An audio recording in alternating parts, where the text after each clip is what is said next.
Сайн байцгаана уу эрхэм хүндэт багш сургууль хүмүүжүүлэгчид, ажилтан, ажилчид, эцэг их та бүхэндээ энэ өдрийн мэндийг төвшүүлье.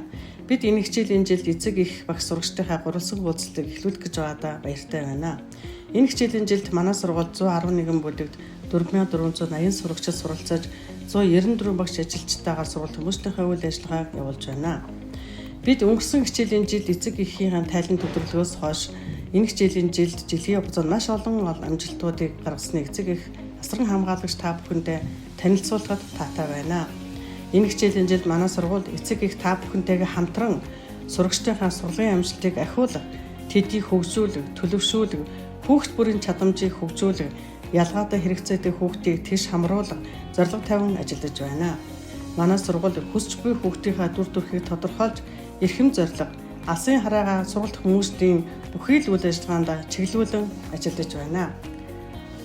Манай сургууль байгууллагынхаа гүйцэтгэлийн үнэлгээгээр сүүлийн 3 жил дараалан улсын хэмжээнд 2 дугаар түвшинд үлдэгдэж амжилтаа хадгалж байна. Энэ бүхэн нь бидний амжилтын гол их сурвалж нь багш сурагч эцэг их та бүгдийн хамтын ажиллагааны үр дүн юм а.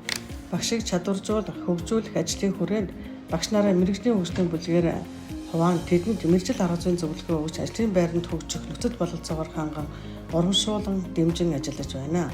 Үүний үр дүнд нийт багшийн 71% нь гүйцэтгэлийн үнэлгээнд амжилттай үнэлэгдэн урамшуулалт хамрагдан ажиллаж байна. Мөн багш нар өөрсдөө болон бэлтгэсэн сурагчид нь улс нийслэл дүүргийн чанартай олимпиад дурлалын тэмцээнд амжилттай оролцож байна.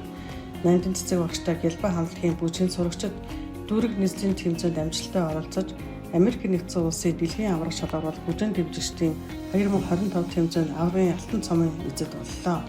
Энэ бол эцэг их та бүгдийн дэмжлэг сурагчдын маань багш нарын маань өөрсдийн хичээл зүтгэлийн үр дүн юм а. Мөн гадаад хэлний болон математикийн хичээлээр төрөлцсөн сургалтын ангийн тайлан хамгаалтыг эцэг их багш нартаа юу сурч мэдснээ тайлгансан тайлан хамгаалтыг энэ хичээлийн жилд шинэлэг байдлаар зохион байгуулсан үр дүнтэй ажил болоод байна.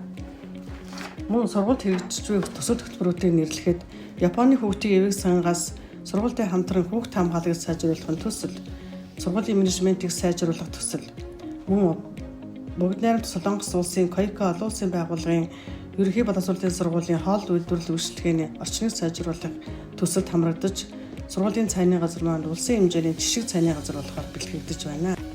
Мөн бага боловсролын түн бодис сулагдахууны сургалтын хөтөлбөрийн туршилтанд 1-5 дугаарын 5 бүлэг оролцож байгаа буюу мөн нийгэм ахуйн баримжаан сургалтын хөтөлбөрийн төсөлд хамрагдаад ажиллаж байна. Мөн энэ хичээлийн жил нийслэлийн хөрөнгө оруулалтаар сургуулийн гадна талын фасадыг шинжилэн сайжруулах төсөлд хамрагдаж байгаа бидний бас том ажлын үр дүн юм а. Ингээд эцэг эхийн гурван уулзалтанд оролцож байгаа нийт эцэг эхчүүд нийт багш сургууль хүмүүжүүлэгч та бүхэндээ ажлын өндөр амжилтыг хүсье. 2024-с 2025 оны хичээлийн жилд боловсрол шинжилгээ ухааны сайдын А350-398 дугаар тушаалын дагуу манай сургууль 111 бүлэг, ахлах ангийн сонгох бүлгийн 82, нийт 200 гаруй бүлэг 160 багш хичээл сургалтын үйл ажиллагаа зохион байгуулж явуулж байна. За мөн боловсролын сайдын А1 тушаалд хичээлийн жилийн бүтцийн дагуу сургалтын хөтөлбөр төлөвөө боловсруулахаас гадна боловсролын сайдын А262 дугаар тушаалын дагуу математик гадаад хэлний төрөлхтөн сургалтаа ангиудын хөтөлбөр сургалтын орчныг нийслэлийн боловсролын газраар магадлуулан нийслэлийн хэмжээнд сургалтаа зохион байгуулан явуулж байна. Судлагдсан сургалтын мэргэжлийн хөгжлийн бүлэг нь сургалтын хөтөлбөрийг жил бүр сайжруулан хэрэгжүүлдэг бөгөөд ялгаатай хэрэгцээтэй хүүхдийг тэгш хамруулах зорилтын хүрээнд хөтөлбөрийн тохируулах хийж ялгаатай даалгаврын сан бүрдүүлж үнэлгээний шалгуур гарган хүүхэд бүрийн ахлыг тооцсон ажиллаж байна. Сурагчдыг боловсрол шинжилгээ ухааны сайдын А425 дугаар тушаалын дагуу 8 түвшинд үнэлэхээс гадна сургуулийн дотоод хяналт чанарын шалгалт, ахлах ангийн сорил шалгалт, төрөлхтсөн ангийн түвшингийн үнэлгээ, хагас болон жилийн эцсийн үнэлгээ зэргийг зохион байгуулж мониторинг хийж ажиллаж байна. Энэ үр дүнд багш сурагчид улс нийслэл дүүргийн олимпиадаас 8 судлагдхуунаар 43 медаль батламж авсан амжилттай байна. Мөн үндэсний бичгийн нийслэлийн анхдугаар олимпиад манай сургуулийн багш сурагчид бүх төрлөөр амжилттай оролцлоо.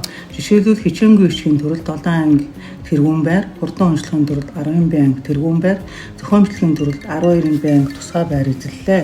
За мөн англи хэлнээр Янгорсын уншлагын уралдаанд Баянзүрх дүүрэгт 10-аас 12 дугаар ангийн англид 11 бие ангийн сурагчид 1, 2, 3 дугаар байр эзэлсэн амжилттай байна. Жил бүр уламжлал болгон зохион байгуулагддаг их хэлний олимпиад, найрал дуу, хүүхдийн спортын тэмцээн, гоёл зэрэг уралдаан тэмцээн дүүрэг нийслэлд улсад тэргүүлсэн амжилттай байна.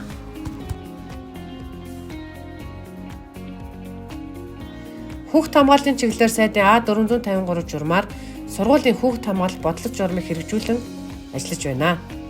Сургуулийн хүүхд хамгааллын баг жилдээ 2 удаа сурагчдын эрсдлийн үнэлгээ хийн, мөн орчны үнэлгээг хийн төлөвлөгөө гарган ажиллаж байна. Зам тээврийн осол дүртгөөс урьдчилан сэргийлэн скул полицийн эргүүлийг хойрын дагуу гарган ажиллаулдаг. Бага ангийн сурагчдад гараас гарт хөтөлбөрийг хэрэгжүүлэн эцэг эх асран хамгаалагчдад аюулгүй хүргэн ажиллаж байна. Хүүхдэд сонсын уулзалт хэлцүүлэг 2025-ыг 10 дахь жилдээ амжилттай зохион байгуулан 6-аас 12 дугаар ангийн 130 сурагчийн төлөөлөл сургуулийн удирдлагыг байлцуулан сурагчдын санал хүсэлтийг дамжуулан зохион байгууллаа.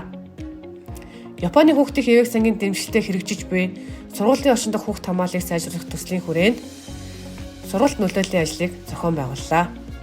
Сурагчдыг сурч өгч үйл явцыг эрхэт суурилсан хандлагаар дэмжих модуль 1-2 сургалтыг 100 багш ажилчдын төлөөлөлд, сайн эцэг эх сургалтыг 912 эцэг эхийн төлөөлөлд, бие найзаа дэмжин сургалтыг 165 сурагчдад, хүнлэг баяр нөлөөллийн аяны нээлтийн үйл ажиллагаанд 250 эцэг эхийн төлөөлөлд, хүнлэг баяр сургалтыг 100 сурагчдад зохион байгууллаа.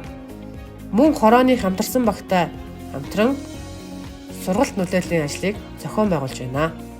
Сургуулийн хүүхд хамгааллын баг нь сургуулийн итгэлтэй утсыг сургууль дээр ажилуулан мөн аливаа хүчирхийлэл эрслээс урьдчилан сэргийлэх мэдээллийн хэлхээг байршуулан сургуулийн нийгмийн ажилтан пэйж хуудасаараа дамжуулан хүүхд хамгааллын үйл ажиллагаагаа явуулж байна.